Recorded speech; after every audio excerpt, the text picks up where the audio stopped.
Originally called scrambles, motocross began its roots in England during the 1920s. Men all over the country began gathering on weekends and holidays to partake in this new and exciting hobby.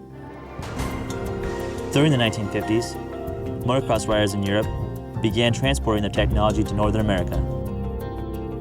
Soon riders from the United States joined together to form an organization for the sport, and the American Motorcycle Association was born.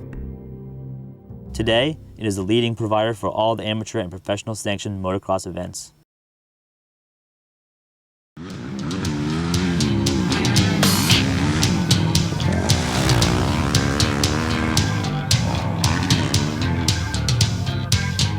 The whole thing got started was we were going to family reunion or somewhere, and we ended up getting lost, and we ended up at this motocross track, and we stayed there and watched it. My dad was so into it. Next day he went out and bought a bike, and he rode for a little bit, and then a month or two later he got me a bike. Things finally started picking up when I hit about 10 or 12 years old. My dad started getting me more and more bikes, and we got a trailer. When we started getting a little more serious with racing, we had switch up our program a little bit. If we want to be on top of the game, then we have to do what everybody else is doing, if not stepped up to the next level. In order to be the best, a motocross rider must do vigorous exercise, spend long hours on a bike, and keep his mind completely focused on only one thing: winning. A lot of times, you're like, yeah, you can take it easy or whatever. No, I had my father following me. You can ask anybody. That's how strict my parents were about racing. They said, if you're going to make this a lifestyle in your career, then you better take it seriously and put some dedication toward it.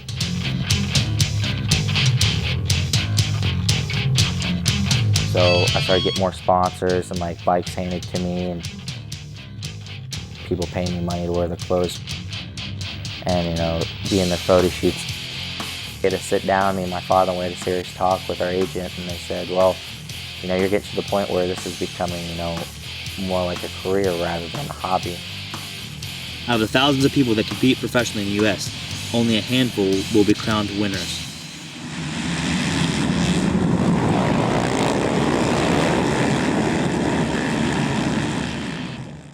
When Chris got really good, it was different because we didn't have that free time anymore. Our group of friends kind of fell apart. I never really got to hang out with all my friends.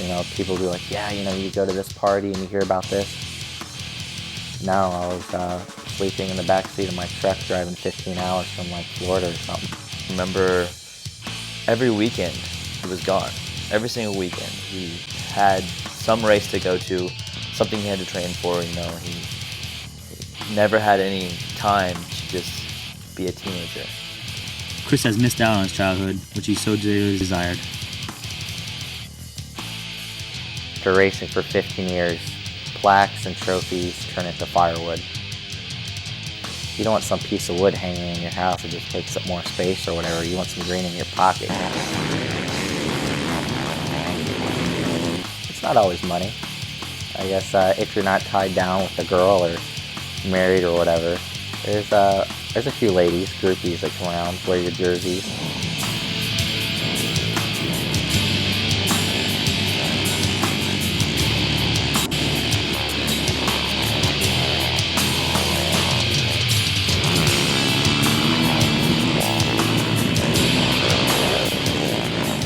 So going from amateur to scratches and bruises to pros, you got people with their femur sticking out of their legs and people breaking their neck. And I've had a few friends that traveled with me that's watched people die on the track.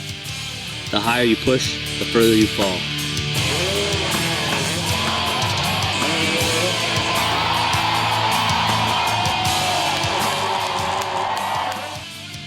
I really got to become more of an intimate friend to Chris when I became his personal cinematographer while he's professional. It was amazing to watch him grow into a rider. And I remember the day that I got a phone call from him saying that he had crashed.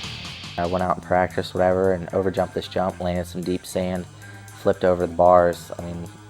Probably third or fourth gear wide open, maybe 40, 50 miles an hour. Flipped over the bars and took the bars to the side. It lacerated my kidney 60-40. I was in the hospital for about a good month and a half.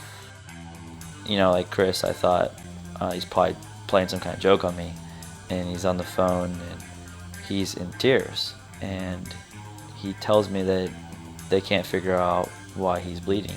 If I would have slept through the night, that I could have possibly bled to death or died. And it was a good thing that, you know, I made it there in time.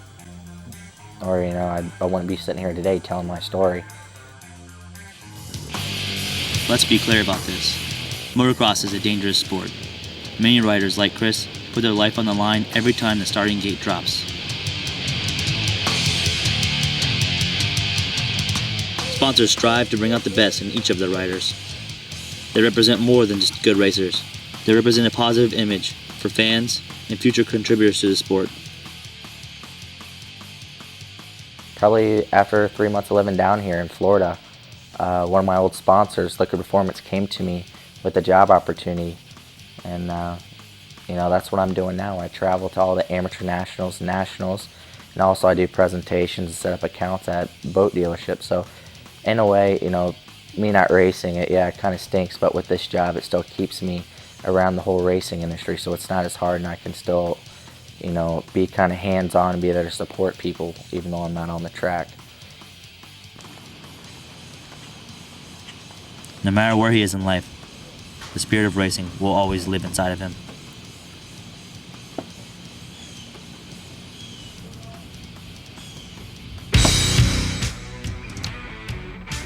Blah, blah, blah. Are you staring at me? Can you not do that? It's kind of weird.